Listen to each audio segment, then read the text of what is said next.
In this video, I have the privilege to interview Jaime Charlebois, a mom living in Barrie, Ontario. She is the Perinatal Mood Disorder Coordinator at Orillia Soldiers Memorial Hospital and the co-founder of the Canadian Perinatal Mental Health Collaborative, a group of advocates lobbying the federal government to create a perinatal mental health strategy. Together, we are discussing our challenging perinatal journey and how her lived experience of postpartum mental health struggles led to her present occupation and advocacy work.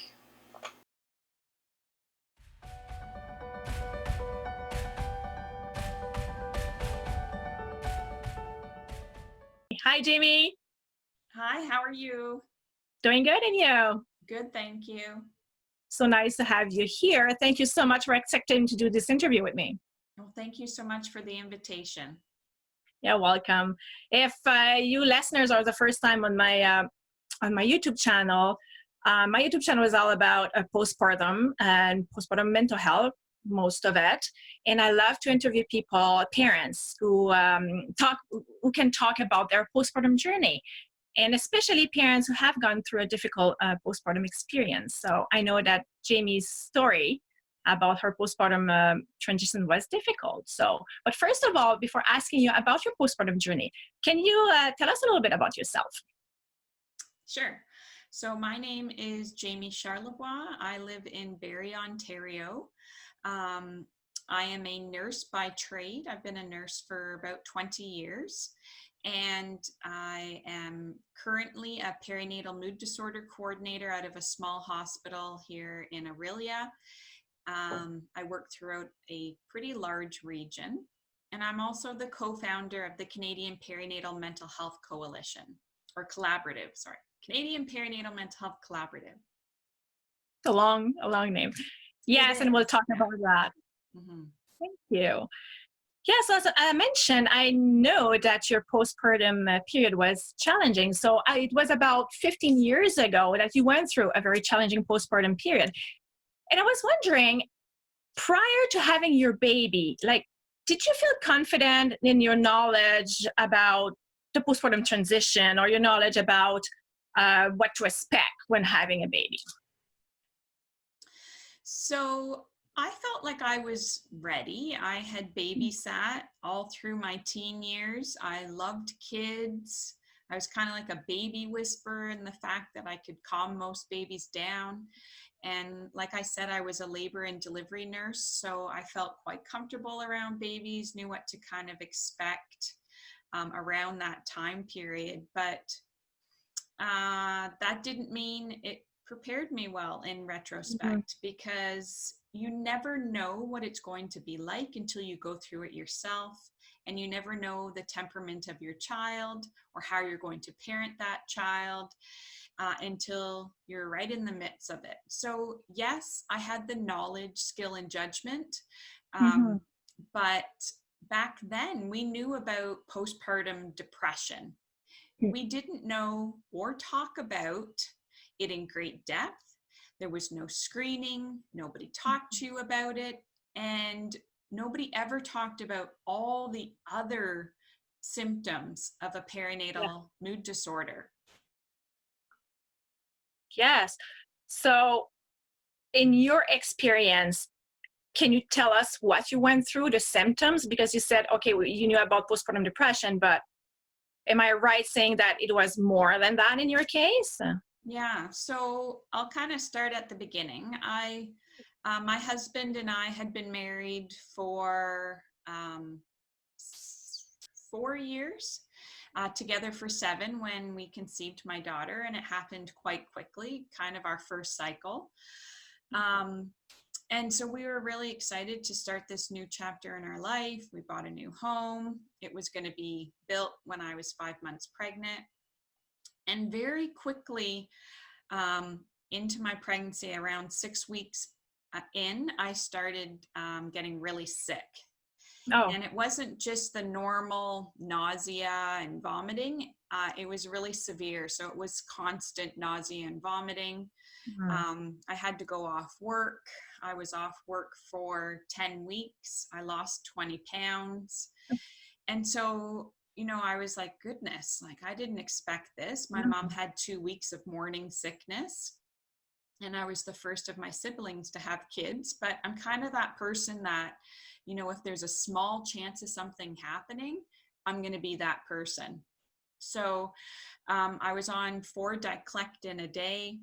It was doing nothing. And just as I had gotten a script for Stemetil suppositories, it started to pass. But I spent the whole day either nauseated or throwing up. I'd go back to my bed. I would eat something. I would have some Gatorade, and then I would try and sleep it off until my next bout. So I went back to work at about 20 weeks. And it was difficult because, I was a nurse, so I was working days and nights. I was commuting to Toronto, which was over an hour each way. And we typically didn't get breaks. So as soon as I started feeling better, it was okay. But the end of my pregnancy, it did get very, very tiring, as many of you know. So I think it's the body's way of getting us ready for for birth. Not sleeping that well. And then at around 36 weeks pregnant, I started getting like this pain in the center of my back. And so I thought, oh, it's just because I'm huge and my back's hurting and I'm growing and things are moving around. And so a couple times I would get this pain and I would go and sit in the spare room and prop myself up. And after a while, it would go away and I would just pass out there. And I didn't really give it any other thought. So 39 weeks and 5 days, I was induced because my blood pressure was creeping up. So it was July and I was puffy and it was hot. And so I was induced with, I was rimmed, and they broke my water. And my whole labor was less than 5 hours. So it was really, really fast. And I had wanted to go unmedicated, but I was having contractions like every minute and a half. I was having back labor. My husband will say that I kept trying to like climb things. I kept trying to like lift my leg and climb on something. And I got in the tub and I thought, oh my God, this is going to be awesome. I'll be in there for hours. And I was in there for literally 3 contractions and climbed over the side of the birthing tub because I couldn't wait. Of course, I delivered at my own hospital and they were so busy. So I got out, I got an epidural, and they broke my water, and it was like blissful for about 40 minutes. And then my pain started coming back. And I'm like, what's going on? And so they sat me up and took the tape off my back. And of course, the catheter to the epidural had come out of my back. So they redid my catheter in my back for the epidural. And while I was sitting on the side of the bed, she dropped in my abdomen right into my birth canal, and I started pushing involuntarily. And they're like, are you pushing? I'm like, I think so. So anyways, I delivered after 40 minutes of pushing. Breastfeeding was really easy. My recovery was pretty good. I had a pretty good tear though, so lots of sitz baths. And then my early postpartum days were really easy, like almost too easy. And I remember my husband and I kind of looking at each other going, why does everyone complain? Like our baby slept really well. We were happy. I was healthy. We got into a very early routine at around 5 weeks postpartum where I would go to bed at 9 and my husband would keep her until about 1. And then I would feed her, he'd go to bed, and then we would all sleep until 5 or 6 in the morning.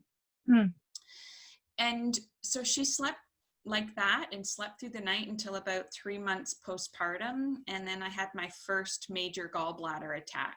So I woke up at 3 in the morning, short of breath, diaphoretic. So I was sweating profusely. I had a pain in my chest. And so I never had gallbladder issues before. So I didn't know what it was. So I literally thought I was having a heart attack. Oh my goodness. And so my husband, is medical. So he was assessing me and we called 911. And the ambulance came and took me to the hospital. So we had to wake up the baby. And from that night on, she never slept again. So I don't know what came first, the chicken or the egg. Mm. But from that point on, I suffered from a lot of anxiety, obsessive compulsive, neurotic about her sleep because she never slept. And so I had plans of making baby food and doing all these amazing things, but because she never slept for more than 20 minutes, I think I became sleep deprived. Of course. Very quick. And I lost weight like crazy. Like I think I lost my baby weight within 2 weeks and then another 30 pounds. So I've spoken to a couple different people and they say that I might have had thyrotoxicosis, which is hyperthyroidism, Okay. but never diagnosed. My family doctor never asked me about it. And so you were asking about kind of like the symptoms I felt. I had no confidence. I questioned absolutely everything. And I had like journals and calendars where I would chart every time my daughter was up and every time I tried to get her to sleep, how many times that took. I would rock her and rock her and rock her and then put her down to go to sleep in the crib and she'd wake up. And so I would do that for hours. And I remember looking down at her one time and she was just all happy and smiling. And I'm like, why are you smiling at me? I freaking hate you right now. Like, why won't you go to sleep? And these, intrusive thoughts that you have, you can't control them. And you feel incredibly guilty about That's the what was feelings our that you're having. Yeah, that was my question. How did you feel? Did you feel guilty about all those thoughts, Oh, absolutely. And I'm sure I said some choice words and then it makes you feel even worse because they're smiling at you. So then you're like, why am I trying so hard to get you to sleep if you're okay? So then out of the crib they come and off you go, but you feel defeated in a sense that you couldn't do your basic job of putting your baby to sleep. So then it's just this constant cycle. And I guess you felt like you were not a good mom because, or did you feel that? Oh, yeah. Yeah, I absolutely did. And my very close friend had a baby 3 months before me. And she just made it look so easy. And my perception of it was that she did everything right and I did everything wrong. She was incredibly supportive and tried to help me the best I could. And I would go through like these cycles of feeling really good and then just going down into the depths of despair. And like my husband, reminds me, I would buy a book like the How to Create the Perfect Baby, how to get your baby to sleep through the night. And I would read it and become very depressed. And then he'd be like, you need to take that book back. And I'd take it back. And then I felt fine. And so like there's these strong desires to do everything right and to do it perfectly. Yeah. But that doesn't exist, and, I think if I could do it all over again, I would trust my instinct and do what made me feel right. Because very early, like I remember somebody saying, oh, your baby can't sleep in the swing or on you. You need to put that baby in the crib. And so I spent hours trying to get her to sleep in the crib during the day instead of enjoying her and cuddling her and holding her, because the theory back then was you could spoil a baby. We know that's not true. Babies require love and attention and holding.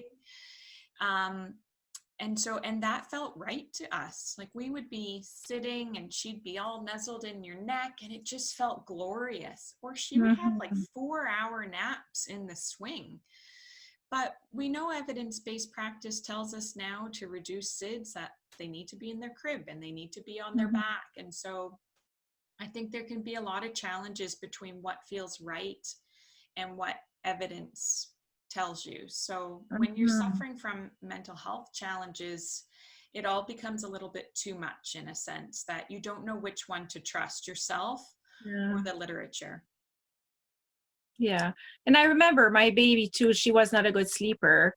It's interesting because she was a good sleeper until 3 months and nothing happened. Like we went visiting family in Manitoba, and I don't know if it was the change of place or whatever, but she stopped sleeping through the night. But I think that for me, the lifesaver was my baby wrap. So during the day, she would not nap. She would wake up after 10 minutes or 15 minutes if she was, in her bed, and it would not work. So I would have the baby in my baby wrap, and kind of she would sleep better on me. So during the day, that's what I did. So I was able to do other stuff. She was just, snuggling in my baby wrap, and I was able to do other things that I needed to. Mm-hmm. Yeah. So Yeah, I wish I had one of those. Sorry, what? I said, I wish I had one of those. I didn't have it for Elliot, my first one, but for my second one, a friend of mine said, "Hey, well, how about you try this?" And yeah, it worked very well. Mm-hmm. So so go ahead. Yeah, just a couple more things. So I ended up having my my gallbladder out. I had surgery 8 months postpartum. And so I exclusively breastfed my daughter. She wouldn't take a bottle. So that was kind of another thing that was overwhelming at times. And I had always planned to breastfeed, but I, had a really great pump, and I had a huge milk supply. I swear I could have fed a village. But she wouldn't take it from anything other than me. So when I had surgery and I was on medication for pain, I was told that she won't starve herself. So not to breastfeed while I was on those meds. Well, guess what? She starved herself until 3 days after my surgery. She was so dehydrated that I finally when I was breastfeeding her, she was so upset. She had been on my husband, just nuzzled here, just rubbing her head in his neck and making this very sad sound. And so I remember breastfeeding her and just crying onto her. And she was, sucking ravenously. And, I was like, why wouldn't you feed? They told me you wouldn't starve yourself. And it's, just like even now, like 15 years later, all of the feelings that you have during that time, they're right under the surface, right? You remember these parts of your life. And I wouldn't exchange it or give it up for the world, but it was heavy. It was a very heavy time. And because of the things that we went through, we chose not to have another child because, I ended up getting my thyroid out. I lost my gallbladder. I make jokes that, I didn't have very many vesidual organs left, meaning organs that I can't live without. So I thought, if you can't guarantee me that it will be easier, we couldn't do it. We chose not to. So we kind of say we chose to remain happily married instead. And I did my master's instead of having another baby. So that was my master's baby. Wow. Yeah. So while we were going through all of this, like, did you talk to your healthcare provider, like your doctor, about what you were feeling, or did you get any diagnosis of a postpartum mental illness? Or yeah, like I said, I wasn't depressed overly. I was just really anxious. And because I didn't feel like I was depressed, I didn't know that there was anything really wrong. I just thought that there was, I don't know, it's kind of hard to describe. I just knew that I was insufficient in a sense. And so I sought reassurance and validation. I spent a lot of time at my parents' and my in-laws' house if my husband was working. And that made me feel more confident. I was just so depleted of confidence. And, I didn't know if that was normal or not. I kind of just suffered through it. My family doctor never asked me those questions. And of course, if they did say, how are things, you would say they're fine. But I had really excellent support from my family and friends. And whenever I was feeling low, they would always talk me back up. And it was never prolonged periods of time. Okay. So I think, if somebody had have asked me in a more, what's the word? In a more effective or straight out way, I might have opened up and said something, but I didn't tell anyone medical. Okay. I mean, all the people I worked with knew. Okay. And so, I went back to work. It was like a vacation going back to work. And I would tell my story and they'd be like, oh, like you're not having another one. Oh, that's horrible. You're going to just leave your child as an only child. I'm like, yes, I am. Oh, it will be easier the second time. And I say, can you guarantee that? Yeah. Can I get that in writing? Like the pressure people put on you from a societal standpoint to like persevere and push through is, horrible. Yeah. And from the time you partner with somebody, it's when are you getting married? When are you having kids? When are you having another kid? And it's, that pressure is so extreme, but I never wanted to have another one. People continued to pressure me for many, many years. And I was very open and honest about why I was choosing or why we were choosing not to. And we were fine. We were fine with that decision. Yeah. Yeah, it's your personal decision. And yes, people should respect that. Yeah, of course. Yes, in our situation, we decided to have another one, even though my first postpartum journey was extremely difficult and challenging. But that was not because that's the decision we made. And we took some advice, like we talked to my psychiatrist about it, and we had a very, very solid postpartum plan, support plan for the second one. But that was our decision. And I'm sure there would have been some people, are you sure? Like you were diagnosed with postpartum bipolar and you want another kid? Like, are you sure that what you're going to do? But I didn't get like judgment from my surrounding, but I'm sure some people must have thought of being scared of, are you sure about this? I think we were scared too, but my psychiatrist was wonderful in, explaining it to us, like how to prepare and, prepare that postpartum plan and keep on being on my medication and follow up with my mental health on a regular basis. So we were fine with that decision, and it went fine actually. Like the second time I didn't have any relapse. So I was blessed, but there was no guarantee. It could have happened again.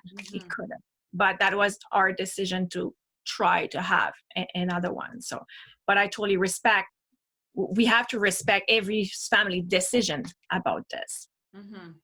Totally. Yes.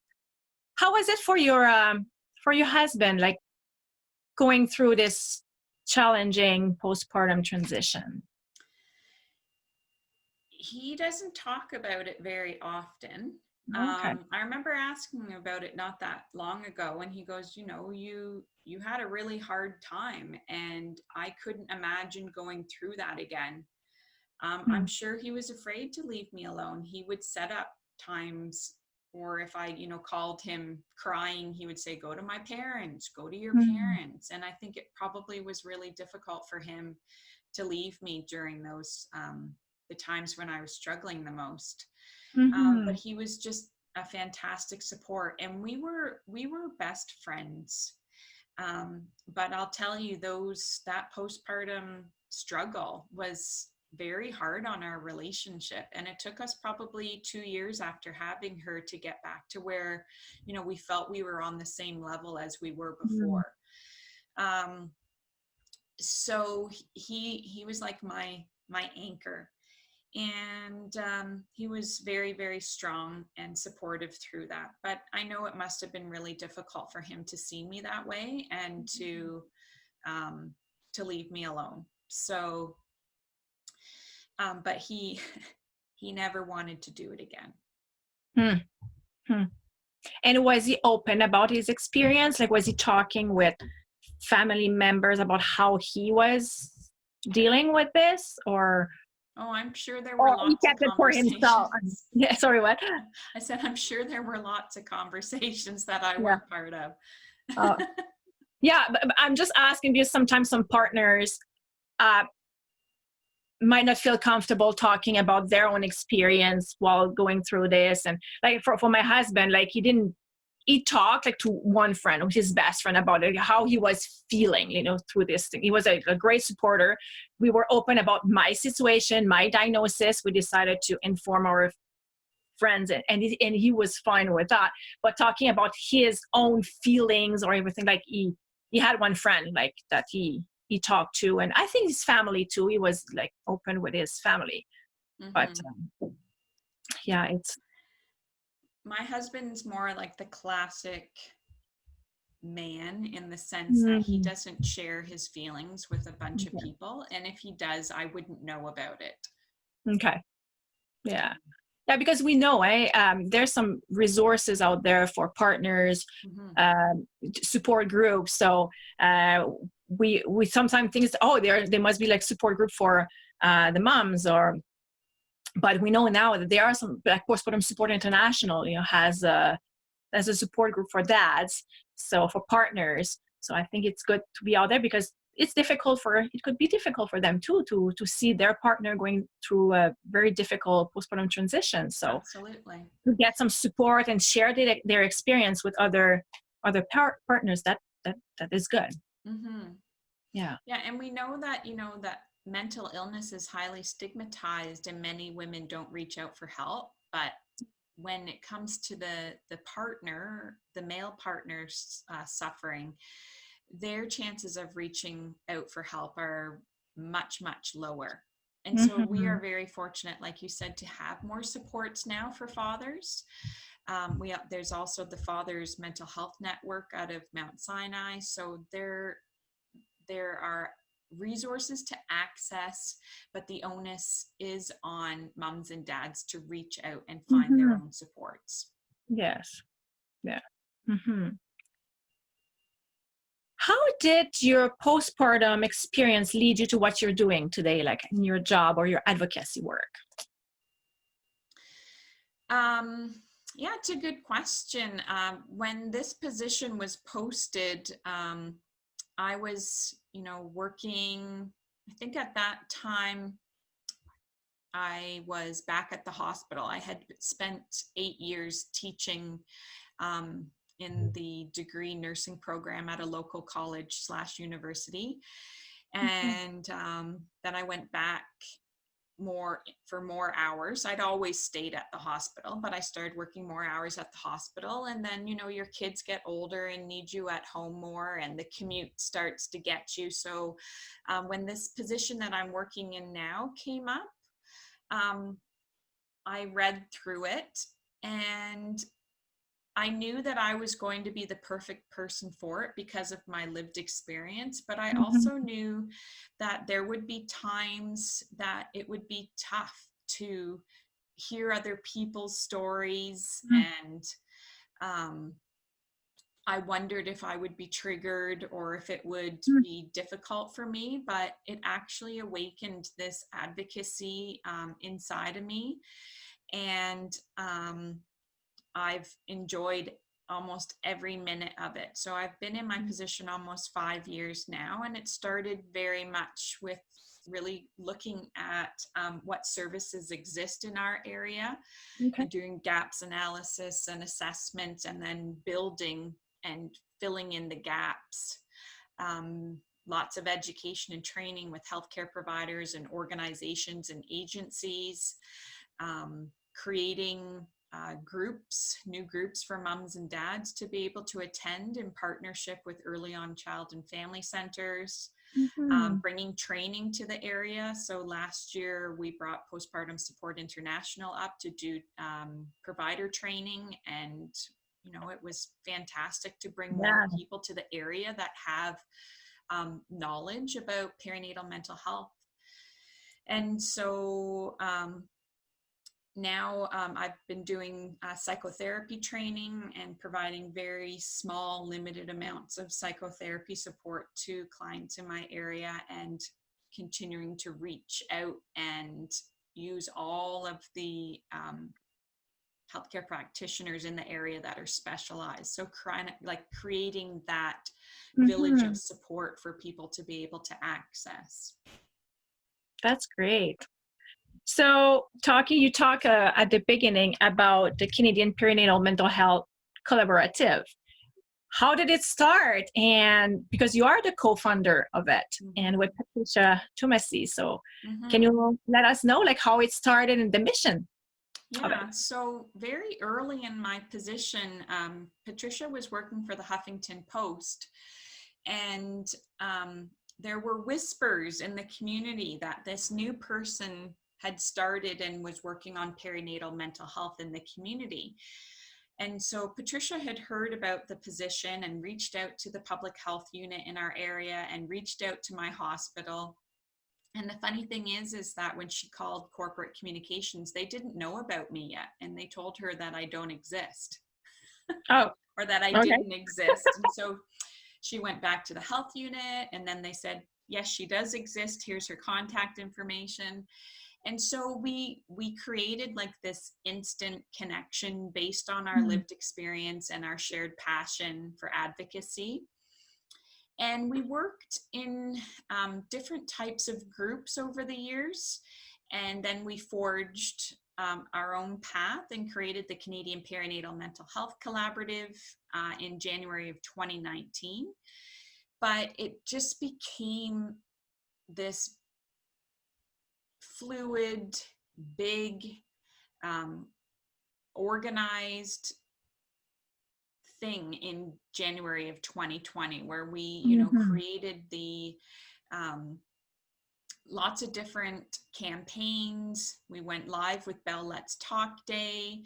We created a national committee with researchers and healthcare providers and people with lived experience, and then our social media ambassadors to help spread the word, to put our name out there, to put all of people's efforts out onto social media. And so we try to create different campaigns each month. For example, for World Maternal Mental Health Day that just passed on May 6th, we had our #NowMoreThanEver campaign, where we had people with lived experience, celebrities, dignitaries, and government officials that, that talked about their support, talked about all of these people, about what they went through and why we need a national perinatal mental health strategy. So ours is the first advocacy group where we are lobbying the federal government for the perinatal mental health strategy. There's lots of other types of groups in Canada, but this is the first lobbying one. Okay. Yes. And I think like that campaign, there was a petition that was signed as well. Can you tell us a little bit about that? So several months ago, we put in an e-petition to the House of Commons, and MP Heather McPherson endorsed it. And just last month, it was tabled, and we should be hearing back, I believe, next week or the week after, their response to our e-petition, where we are asking to work with them to create a national perinatal mental health strategy.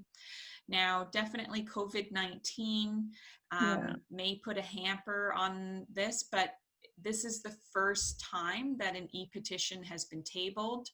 There have been many times where we have tried to get World Maternal Mental Health Day, trying to think of the word, not implemented, but actually made a day in Canada. And so different groups have been trying to do that, and they've gotten like 3/4 of the way, but not the whole way. So we're pretty excited that we were able to do this in a very short period of time, and we had lots and lots of signatures of support. So fingers crossed. Yeah. Yes. So for our listeners, like if they want to do something for this mission or for the Canadian Perinatal Mental Health Collaborative, like what do you suggest if they want to be involved or do something concrete with this? So you can follow us on Instagram and Twitter and Facebook, and our website is www.perinatalmentalhealth.ca. cpmhc.ca. And you can follow along. You can sign up to become kind of like a member where you'll get information. If you follow our Facebook page, you can be involved in the campaigns that we are doing so that voices are heard from across Canada. We need to continue to pull this through every day and every month. We need to make sure that our voices are heard and that we are making noise. So we don't want to trail off. And what I'm going to do when I will post a video on my YouTube channel, I will put the website and Instagram and Facebook page link on there so people can easily have access to it. Thank you so much. Any other thing you would like to say or mention? Yeah, so if you are struggling with any type of perinatal mood disorder from conception to 1 year postpartum, please reach out and ask for help. Don't struggle in silence. Make sure that you are surrounding yourself with people that are supportive. And, you know, during times of COVID-19, when things are even harder and we are, you know, isolated and working through uncertainty, please reach out to your healthcare provider. Please make sure that you reach out to family and friends. Tell them that you're struggling. You deserve to feel happy and healthy. You deserve to be a good mom and dad. And to be able to do that, you have to look out for yourself. Lots of self-care. Get out there, get outside, get some vitamin D, and do everything that you can do to support yourself to be the best and feel the best that you can. Yes, and I totally agree with you. These times are difficult, and yeah, we need to reach out for help when we need it. Sure, it's very important. Thank you so much, Jaime. Really appreciate you telling us openly about your story and the work that you're doing. It's very inspiring, and hopefully for our listeners, it would give them some hope or some, you know, knowing that they're not alone and that they can get the help that they need. Great. Thank you so much. I appreciate all your time, and I hope that everybody out there enjoys this session, and have a great day. Thank you. You too. Thank you. Bye. You like my videos and you care about my mission to speak openly about postpartum mental health? You can help me make it happen by subscribing to my channel and sharing my videos with others. Just click on subscribe. I also created a Patreon account to help you contribute directly to my mission. Interested? Just click on the link below my video, which will direct you to my Patreon page. Then, click on Become a Patreon. Thanks to you, I can continue to invest time and energy to produce and then present you quality videos on a regular basis. Do not forget to take a look at the benefits you can get in exchange. I thank you for your interest in my channel, and I am already grateful to you for taking the time to look at its content and share it.